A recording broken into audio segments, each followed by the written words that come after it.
બોટાદના પાડિયાદ રોડ પર હવેલી ચોક પાસે ગંભીર અકસ્માત સર્જાયો હતો, જેમાં આદર્શ ખાનગી સ્કૂલની બસ અને એક બાઇક વચ્ચે સર્જાયેલ અકસ્માતમાં બાઇક ચાલકને ગંભીર ઇજાઓ પહોંચી હતી. ત્યારે ઇજાગ્રસ્ત બાઇક ચાલકની ઓળખ ખાસ ગામના મોહબ્બતસિંહ ચાવડા તરીકે થવા પામી હતી.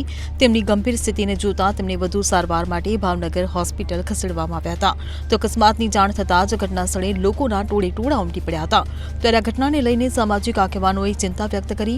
અતિ સામાજિક આગેવાન ગંગાબેન મકવાણાએ શહેરની મોટાભાગની ખાનગી સ્કૂલ બસના ડ્રાઈવરો મોટી ઉંમરના છે અને તેઓ શહેરમાં બેફામ રીતે બસ ચલાવે છે હોવાનું જણાવ્યું હતું.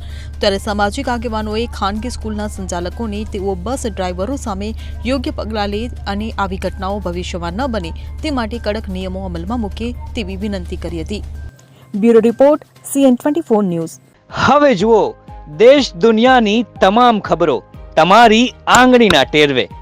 ઉઠાવો મોબાઈલ અને Google Play Store પરથી ડાઉનલોડ કરો અમારી CN24 ન્યૂઝ મોબાઈલ એપ.